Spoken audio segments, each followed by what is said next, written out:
as you can tell by the title, I saw This Is the End, and I'm going to movie review it. So you've got a couple of seconds to go before you can get spoiled by this movie. Yeah? Cool, you're still here? Awesome. I'm going to spoil this movie. Unlike other movie reviews, I'm not going to read the plot synopsis. Why? Because I read it before I made this video, and it's long enough to put 10 minutes into a video. So yeah, I'm not wasting 10 minutes of time reading the plot synopsis, and I'm not going to show that either. So I'm just going to do my thoughts on it, and I'm going to do the cast list, which is pretty basic, because almost everybody's in the cast in some weird, messed up way. Okay, so, oh, this is gonna feel really weird now. Okay, so I saw the film, and I thought, okay, I've seen the trailer, and 9 out of 10 times, the trailer is awesome. Yes, and maybe in that small percentage, the leftover percentage, you're left with a really awesome film. I thought, oh yeah, the trailer's awesome, so I'll go see it. No, this was like the worst movie ever made, or at least in that top 5 of worst movies ever made. Trailers were awesome, and I've only seen 2 versions of the trailer.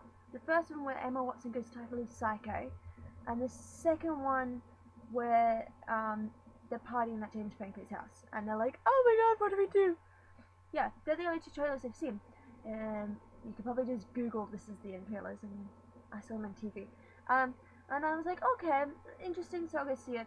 And it's actually nothing like the trailers. The trailers make it seem like an awesome film, but it's just like, are you kidding me? Really? That's rubbish. Why did you make this? Now, if you've seen Pineapple Express, if you've seen Hannibal, if you've seen 2012, if you've seen Supernatural, put all those movies together, movies, TV shows, whatever, together, and you'll get this. Think about that. It's just, like, really? What the hell? What were you thinking? So anyway, they're partying at James Franklin's house, and no, I'm not saying that the character was named James Franco. I mean, the actors were playing themselves, but with a twist. Does that make sense? So it's like an actor playing a character who's being an actor. Get it? Yeah, I don't either, but I did eventually. And so they're all partying at James Franco's house, and so 2 of the guys leave just to get smokes and food and whatever, and they're like, oh my god, we're getting attacked by whatever's out there! It's just like, really, what is out there? It's like blue lights shining down, and cars crashing into things, and people going, whoa! And this lady gets squished by something that falls on her, and I was just like, ah! This happened in like the first 5 minutes of the movie. And it's just like, whoa, what the hell? And so after that, they go back to James Franco's house, and they're just like, what the hell are you on? Are you guys doing drugs already? Michael Cera's doing drugs in the back of the house. You guys shouldn't be doing drugs because you only smoke. And I was like, okay, whatever, widows, whatever. And so it carries on where, like, for another couple of minutes, you just like, yeah, nothing's going on. And then all of a sudden, an earthquake starts, and everybody runs outside, which is what you do when an earthquake's on. You run outside when your earth is shaking, right? And they're all outside watching Hollywood go up in flames, pretty much. And then all of a sudden, this massive hole appears and this pole runs into Michael Cera, and it's just like, it's like right through his chest. It's like, holy mother of pearl! And he's raging on about someone stealing his phone, and then someone rings, and it's like, that's embarrassing. And then he goes into this hole, and a bunch of other celebrities fall into the hole, and it's just like, whoa! And everyone's like, you're in the hole, stay in the hole, get away from me, I don't want to go in the hole, I don't want to die just yet, I'm better than you. And I was like, okay, rightio, I don't get that. And so, everybody runs off into his own little area, and the 6 guys that are left, who I'll tell you later, run back inside the house, and they're like, okay, so we're still here, we're still safe. How much food do we have? How much water do we have? Or liquid, should I say? Because they've got 52 bottles of beer. Sounds like a song, doesn't it? 12 bottles of water, some name brand food, which they were gladly to drop names. It's like, we've got CT Crunch, we've got Milky Way, we've got this type of beer, we've got this type of water, we got this type of food, we got this type of shirt, with this type of this. It's like, I understand that you're celebrities playing celebrities, but that's way too many name drops within the first half of the movie. Can't you just wait? And they're still name dropping throughout the whole movie, which I guess if you're wanting to advertise a company, that would be perfect, right? But it's just like, you just cooked our last CT Crunch. It's like, why don't you just call it Crunch? Why don't you just call it whatever, half its name or whatever? It's like, why? And so the 6 guys get together. Then Emma Watson joins in and she's like, oh my god, you guys are still alive. Thank you, thank you, thank you. And I've been living in the sewer for the past whatever many days. And the guys are giving her food and water. And they're like, here, you know, you can have the bedroom because you're a female and you can sleep there and do female stuff up there. And she's like, oh, thank you. And so she's in there. And the guys are outside the bedroom whispering, going, we're not going to give her any bad vibes. Okay, we're going to make sure she's completely comfortable. And then this guy turns around and goes, he's talking about the rapey vibes. And then all the guys are like, whoa, we're not going to rape Emma Watson. She's like a sister to us. She's amazing. She's British. And I'm like, really? Okay, sensible guys, cool. But using someone's nationality as a reason not to rape them? A start, right? Then Emma Watson contacts, she's like, dude, I heard you talking about raping me. Ah! So she's like got this axe and she's trying to swipe at them, and she punches Seth Rogen in the face with the end of the axe, not the sharp end, the wooden end. And he's like, oh my god, my nose. And so she's like, give me all your drinks. And then they all give her their drinks and she runs off and we never see her again. She was only in the film for like 20 minutes, not even that. But she was pretty funny. It was different to see her not as Hermione, which was really good, because it's like, this lady played Hermione Granger and now she's playing some psycho maniac. I'm okay with that. And so they're continuing on, and towards the end of this movie, they realize that if you do nice things, you get to go to heaven. Which heaven looks really amazing, should I say. It was the only scene in the movie that I liked when they showed heaven. I was like, I'm not religious or anything, but that heaven looks amazing, suckers. I want to go there. And more of the movie before I go on to the end is they have Satan, so it's like apocalypse, you know. If 2012 really ends, all the bad people will be stuck on Earth and put up with whatever wrath God's thrown at them, and then all the good people are off in heaven. Yeah. Well, the people that are left in the Earth get raped by this demon, who I think is Satan, or at least a perception of him, the guy with 8 snake heads popping out of his back and a massive long... Yeah. And Jonah Hill gets raped by Satan, and he's just like, ah, I'm freaked out, I just got raped by the devil. It's really funny to watch him freak out, and then he just starts attacking people. It's like, oh god, what just happened? I don't know.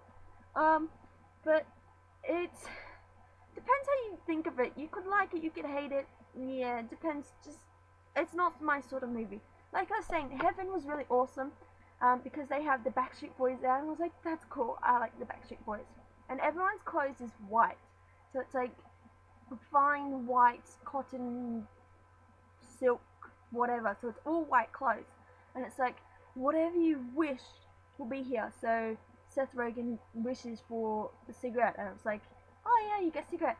So Jay, which is sort of a main character, wishes for Backstreet Boys, and Backstreet Boys turn up singing Backstreet's Back. And I'm like, awesome! Best way to end a movie with Backstreet Boys. Worst movie ever? But best ending. Just saying. Yeah. Alright, so I'm going to go to the cast list. I'm not going to say who's played who, because guessing by the names, you'll figure it out. But I will explain why that was sort of in there, because yeah. Okay, so you got James Franco, Jonah Hill, Seth Rogen, Jay Birchall, Danny McBride, Craig Robinson. Those are the 6 guys that are the first guys that kind of survive majority of the movie, except Danny McBride, who turns into a cannibal and tries to kill James Franco by eating his ear off. Then you got Michael Cera, who's playing a drug addict who tries to hit on Rihanna. Yes, Rihanna's in the film, and I mean the singer. And and so Rihanna beats him. It's like oops, and then he dies, and that's the end of him. And then Emma Watson, told you already. Mindy Kaling, she's only in there for like 30 seconds. Christopher Mintz-Plasse? Sorry, I don't know how to pronounce names. He's in there, and then he dies. Rihanna's in there, just said that. Martin Starr, Paul Rudd. Channing Tatum had a very interesting role. Channing Tatum was Danny McBride's, how should I put this? Lover. It's like, okay, so we understand Danny McBride likes doing things up the butt with guys. That's totally understandable. And then they pull the mask off and it's like, hey guys, I'm Channing Tatum. Are you kidding me? Really? Channing Tatum playing? I never know. Just awkward. And then you've got Kevin Hart, Azad Ansar. Told you really bad pronouncing it. And then the rest of the people are just like party goer number one, person at the shop who died first, daddy one, because he's different lot of guys, cannibal one, cannibal two, the guy who tries to kill this person. You know, if you really want to know the rest of the cast list, then go find it. It's on the internet. So yeah. But I would not recommend this movie to anybody at all. It's kind of the worst movie ever.